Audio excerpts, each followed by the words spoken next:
is just so funny that I decided to tell this story today. Because right before I decided to make this commentary, literally right before I decided to make it, the friend that's involved in this story, I was actually messaging him on Skype about a McGriddle. And that has something to do with today's video, keep in mind. But it's just so crazy. Because I made this commentary last night and I wanted to redo it because it was fucking late at night and my voice was really low. This life story takes place back in a time where me and a bunch of friends would always hang out at this one friend's house. And there was periods of time where we'd like stay there for weeks. I'm talking 3 weeks at a time I'd stay there. We'd just smoke so much weed. So much weed.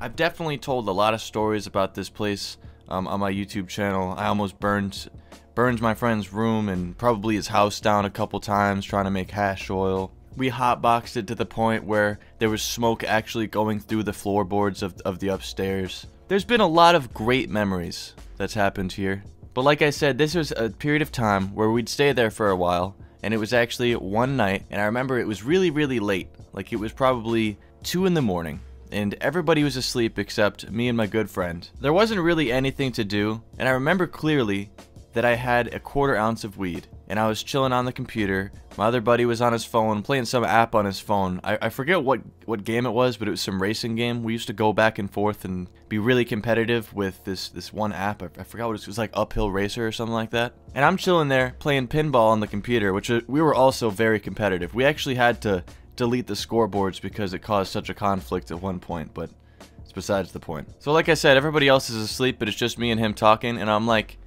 you know what would be really good right now, man? A McGriddle. And he's like, oh, don't even say it. It's so far away, Cody. There's so much time left before we could get something like that. Because the McDonald's opens up, I think at like 5 or 6 in the morning. I know that there's some places that have 24-hour breakfast now, but at the time, that was just not even a thing. You know, if you said that, everybody just laughed in the room like, ha ha ha, maybe in our dreams. And I looked at the clock, and it was about like 2:30, almost 3 at the clock. So I was like, you know what? We could make it. And my friend's like, hell no, fuck that. And I'm like, dude, let's fucking do it. And I grabbed my bong, and the bong that I had there was a 22-inch SB straight shot bong. 22 inches. This thing, you had to fucking lean back when you hit it. You couldn't just like tilt your head down. You literally had to lean back in order to hit this pipe properly. We called this bong the truth because bitches can't handle the truth. So I grab it and I just start packing bowls. There was a one-hitter slide in it, and it was enough for like a really, really hefty hit, but just a one hit. So I just kept packing it and handing it back and forth, and we smoked literally the entire 1/4 ounce through the course of 2.5, 3 hours. Like, we just sat there talking back and forth, me playing pinball, me just talking about McGriddles the entire time, and just smoking and smoking and smoking, getting higher and higher, to the point where it's like you can only smoke so much and you only get so high. You plateau at one point. We both were there, and we were both just fucking stoned, man, you know, just completely out of it. And I get to the point where I'm starting to fantasize about these goddamn McGriddles, where I go to Google Images and I take a McGriddle picture and I actually put it as the computer wallpaper while I'm playing fucking pinball talking about McGriddles. But there was still like an hour left. I still had a little bit of weed left. We probably had like maybe like 2 grams at this point. So I started packing more bowls, just trying to smoke as much as I could, because all I wanted to do was pass time so we could get that McGriddle before my friend fell asleep. And the time finally came. I remember he passed me back the bong, and I looked at the clock and it was like 5:50, and I was like, dude, we gotta go to McDonald's, man. We gotta do it.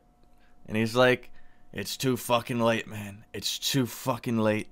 I'm too tired. And I'm like, dude, we gotta do it. And he's like, fine, let's go. I think he might have just glimpsed over to the wallpaper. I really think that was a key point of this story. I really think that me putting that as the wallpaper really made this happen. So we go outside, and luckily it was kind of raining. And I say luckily because it probably woke the driver up a little bit, woke my friend up a little. So we get into the car. It's kind of fucking cold, but we go to McDonald's. We go inside, and I'm like fucking out of it. I'm almost Trippy Vision mode. I got the tunnel vision going. All the colors are looking all fuzzy because I've just been up all night smoking so much weed. Because at this point, we pretty much blew through the last 2 grams. Like, I probably had a couple bowl packs of the entire 1/4 ounce left. We go in there. I'm stumbling over my fucking words. I'm terrible, just sober even. I'm terrible at telling orders with cash, like people at cash registers. I'm just bad at it. Now think of the situation of me being high and staying up all night. It was just not good. I was stumbling all over my words. I actually made the cashier laugh at me. It was kind of funny. We finally sit down with our greasy bag of amazingness, of just fucking pure, unimaginable happiness. Take the McGriddle out. If you guys don't know what a McGriddle is, I'm gonna put a picture on screen just so you can really get the vibe of what I'm about to commentate. Can you imagine, in a perfect world of bacon, egg, and cheeses, can you just imagine? Bring yourself to a happy place where bacon, egg, and cheeses are everywhere. Can you imagine it? Take the unimaginable happiness that would bring and just grab some pancakes. Grab all the pancakes you can possibly grab. Take 2 pancakes and make yourself a fucking sandwich with a bacon, egg, and cheese. Mission complete. So I'm sitting there looking at this fucking bacon, egg, and cheese pancake sandwich. There's never been a point in my life where I've ever felt so accomplished, so achieved. I felt like I completed the mission impossible. I wanted the fucking McGriddle, and I went and fucking got it. If I can do this, you can do anything. You can do anything in life. Remember that. So that was the time that me and my buddy smoked a 1/4 ounce of weed and went to McDonald's at 6 in the morning to get a McGriddle. Let me know if you guys have done anything stupid like this. And on a side note, I'm really fucking pissed because none of the McDonald's in my area have the all-day breakfast with McGriddles. Like, they have just the Egg McMuffins, but who the flying fuck wants a McMuffin at 4 in the morning? I want a goddamn McGriddle at 4 in the morning. But regardless, drop a like on the video if you enjoyed. Want you guys to have a fantastic day. Stay high, stay lifted. Peace.